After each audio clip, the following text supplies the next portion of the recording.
Hello and welcome to Homeschool MBA.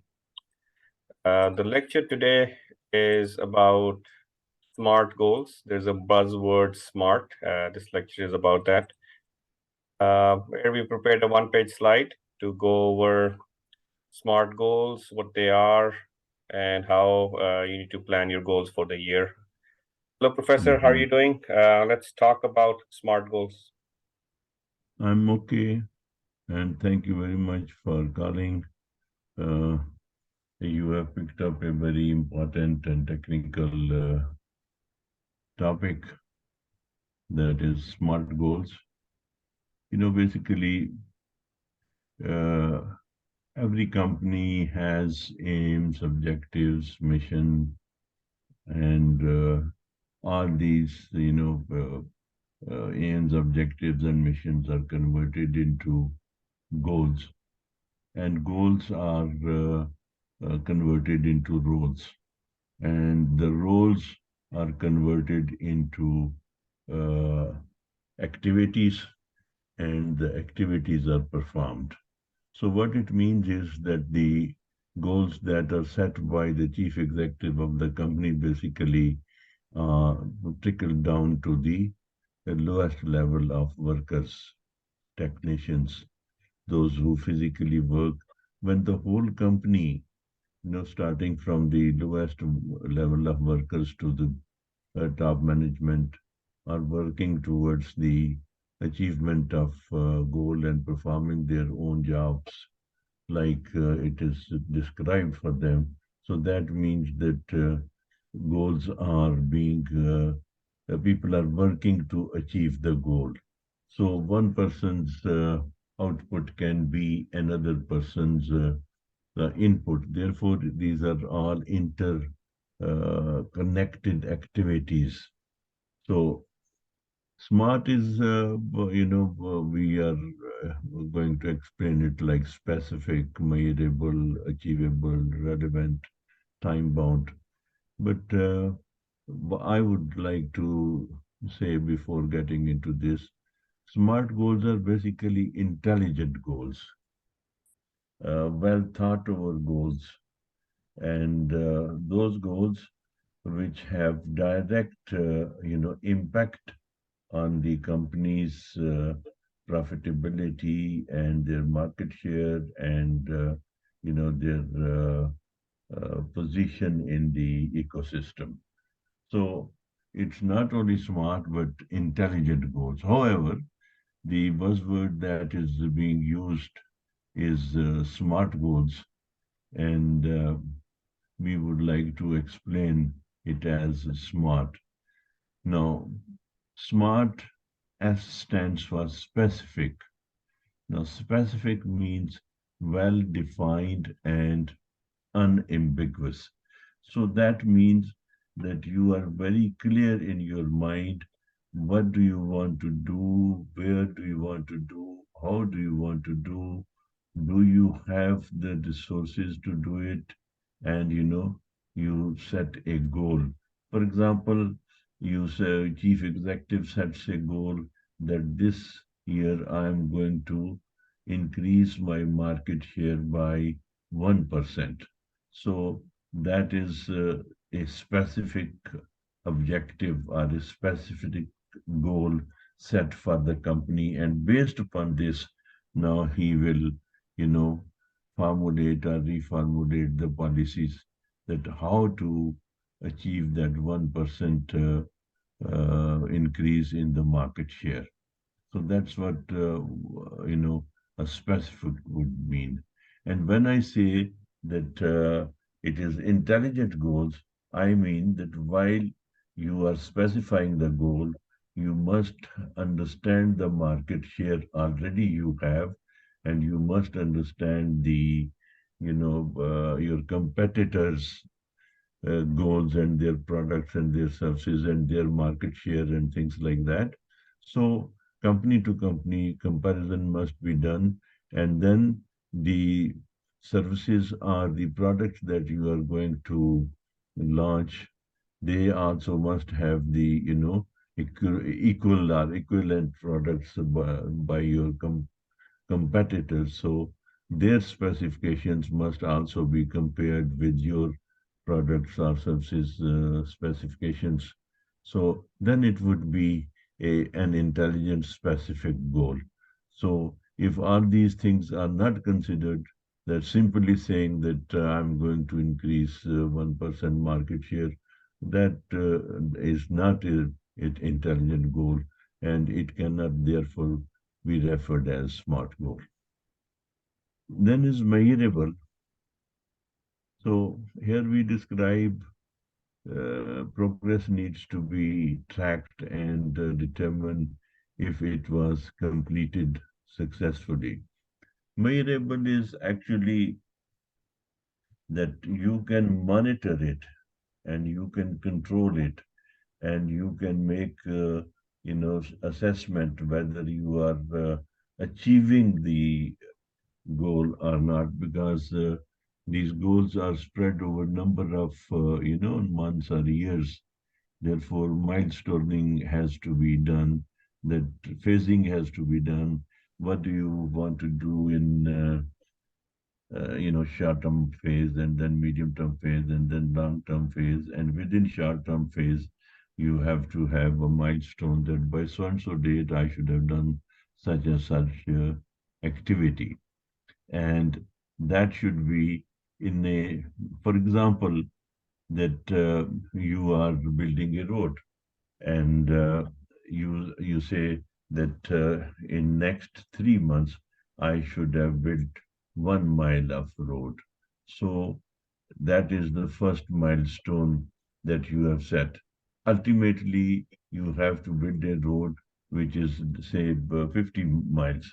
So here you have become that you have made a measurable, goal that in 1 month you want to build 1 mile of road. So after you have done that, so you would say that I have achieved the first milestone. So similarly, the milestones right up to the 100 miles of road. You see, you have to set these goals. And then not only that, you have to then provide the resources for this. Resources, that is human resources, financial resources, technical resources, equipment, and computers and machinery and things like that. And then you have to make sure that rules and regulations of the government are followed, and that's what it is. And then based upon this, you continue, and then there is a start time and there is a end time here, that only then you can measure it. That you would say from 1st Jan 2023 to 31st Jan 2023, I would have built the first mile. So that would be a kind of measurable objective or goal. Then again, we go down to achievable, or some people say attainable. So what do we mean by achievable and attainable? Excuse me, means that the goal should not be so difficult that it is impossible to achieve. And it should not be so simple and easy that you don't do and automatically, by routine work, you achieve it. So it must have a challenge in it. And everybody must feel at the end the sense of achievement, that yes, we had set this goal and we have achieved it. And again, when we say achievable, as I said earlier, all the resources have to be. Yeah. The example over here is that, let us say, for your employees, the chief executive says that I want to increase 100% market share and I want to do this, and you do not have the resources and time and things like that. So that would be difficult to achieve. So it should be, uh, you know, should be commonly achievable, so that people have to have challenge in it, and if they work hard, then they are able to achieve. It should not be so easy that the people take it easily and then things are done.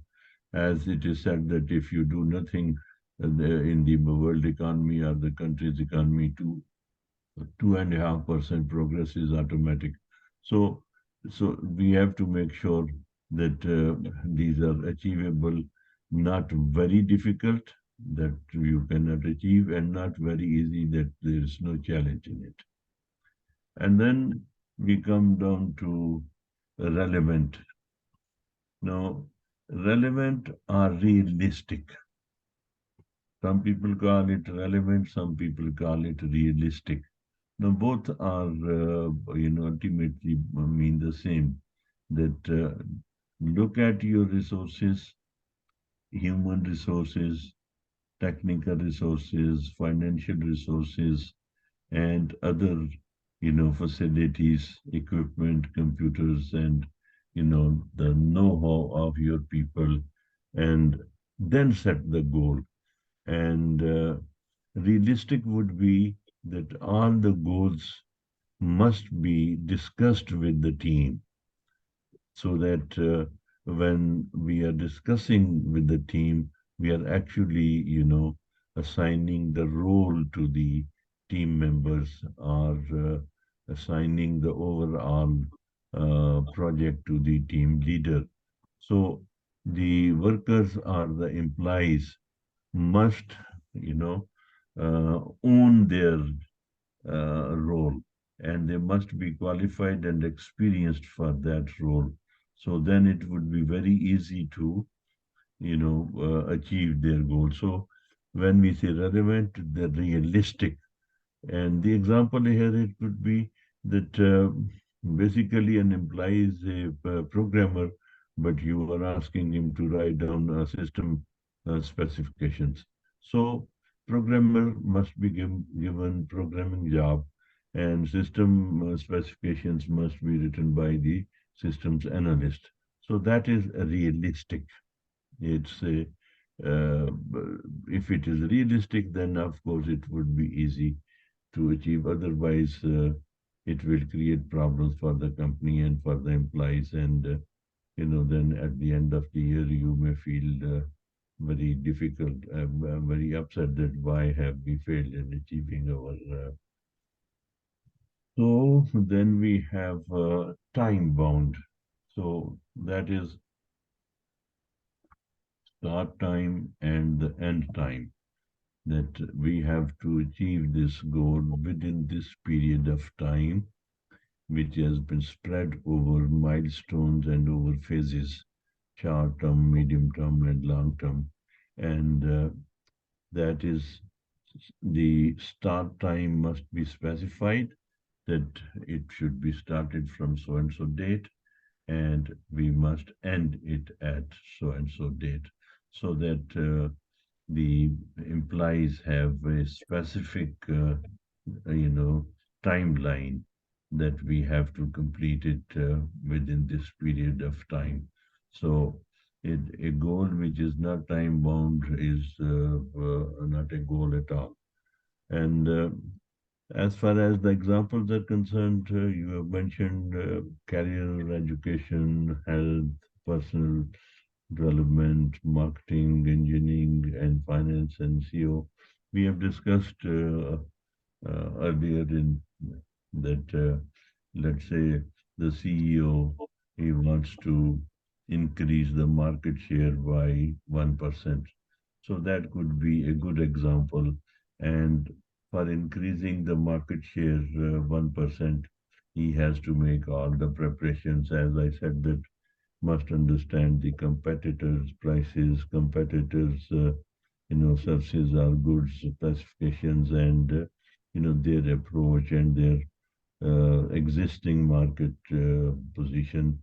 So keeping that in view, and then keeping in view your resources, you decide that yes, to achieve 1% increase in market share is possible, and that would be an intelligent goal.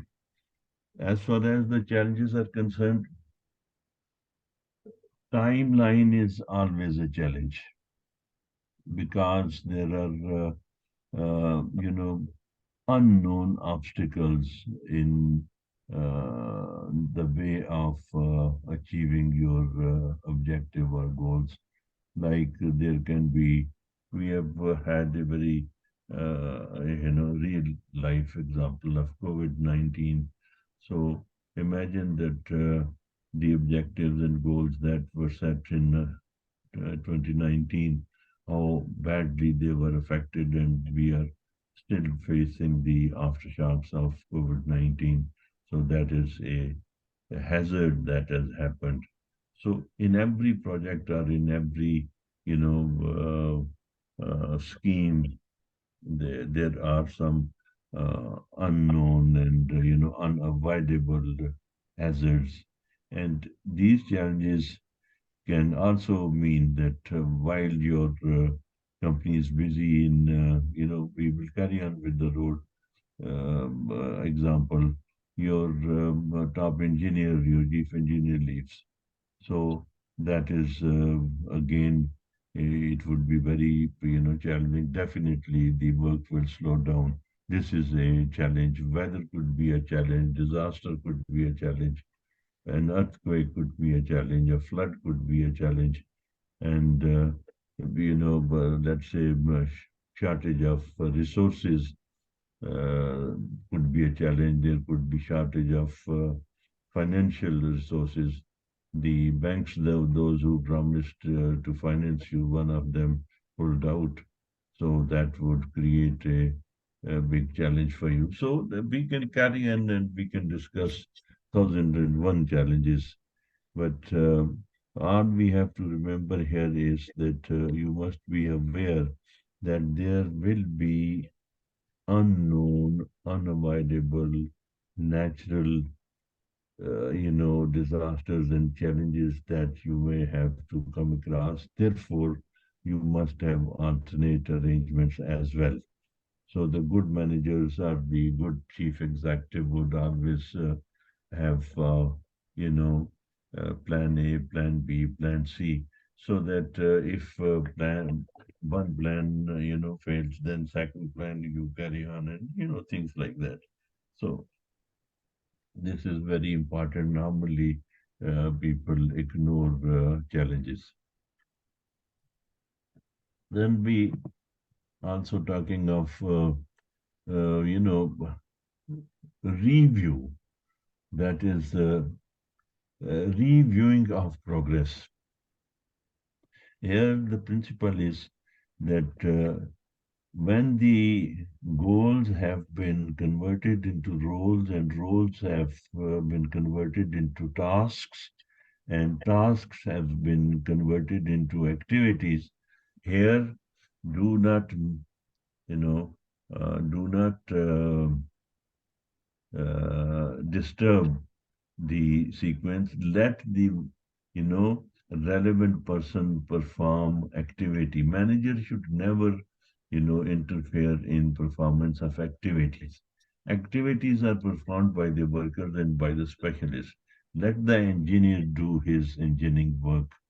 As a chief executive or as a manager, you are not an engineer, so do not teach him engineering. So leave the activities to the specialists, and that's what we mean by regular review. That every person who is doing his work, that must be measured on periodic basis, like could be on weekly basis or bi-weekly basis or monthly or quarterly, depending on the urgency of the work. So the review is done by the manager, and for reviewing, the workers or the employees must know that what particular activities will be reviewed, what particular progress will be reviewed, and and then it also provides an opportunity to the employees, to the workers, to give you feedback. Some of them will give their problems, like that they have shortage of funds, or they have shortage of manpower and things like that. So you must listen to them. And here the rule is that those who have achieved the, that week's progress, keep them aside. You have to focus on those who have not, who have failed to achieve their part of the work during the week. And there you have to, as manager, focus and ask them that why not? Now they will give you the reasons, and reasons, as I said, could be shortage of resources, it could be that we were too you know ambitious, or you know other difficulties that they might have had. So those difficulties are to be sorted out. And the best way, or the best managers, must ask the solution to the from the employees, because those who are facing the difficulties and the problems, they know best about how to solve it. So do not ignore their point of view or their suggestions, and make sure that they come out with particular suggestions and plans and things like that. And that, of course, you can discuss with them, and then you can look into the possibilities and impossibilities, and then finally come to a situation where you and the employees are on the same page. Because once the employees they accept their role, that means that the ownership has been developed, and they would like to perform better, because the role that have been given to them is according to their qualifications, experience, and desires as well. And monitoring basically is measuring the progress.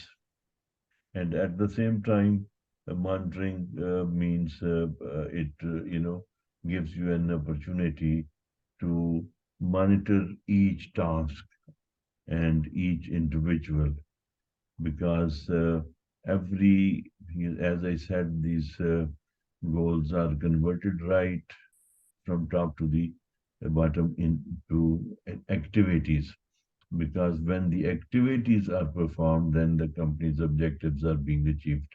So you have to monitor and supervise those activities, but not interfere in the way the workers are doing, because uh, you know that's their area of specialization. So let them perform their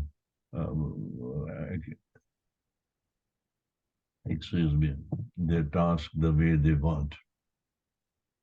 Then the review also, is a kind of motivational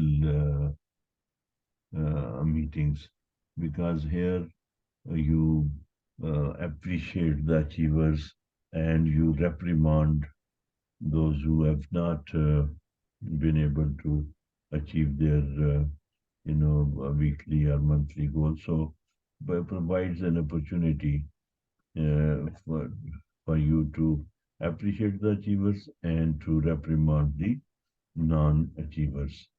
But not only reprimand, then looking at the reasons why they have not achieved, and then solving their resources, and then letting them know that the annual assessment would be both from the point of view of that who has done the work better than the others, and then well, let the employees know that they'll be categorized into different categories like A, B, C, and and the A's would be naturally considered for promotions or bonuses and things like that.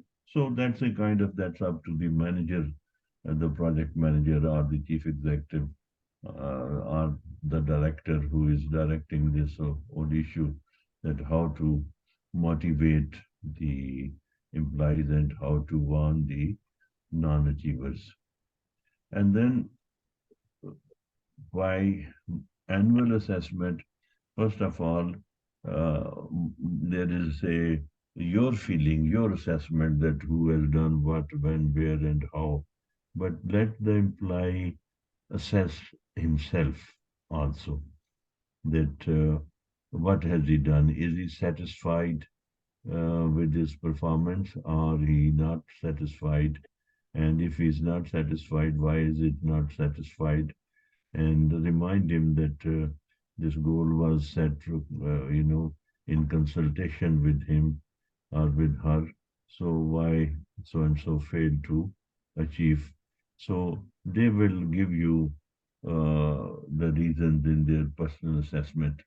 And personal assessment is a very important factor in annual assessment, that let the person assess his own performance.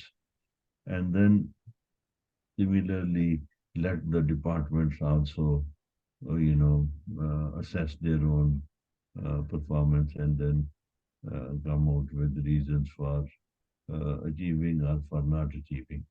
Both sides, those who have achieved, what are the main reasons and what are the main factors that help them achieve, and those who have failed, what are the causes which made them, fail. So it has to be, then it is a kind of provides a very healthy competition within the employees and the departments and everybody. When the whole, company or the whole team is working towards the same objective, it is likely that it should be achieved. I think, generally speaking, that's what we mean by smart goals, or I call them intelligent goals. Yes. All right. Thank you, Professor. Thank you, everybody, for watching. Please like and subscribe. Thank you.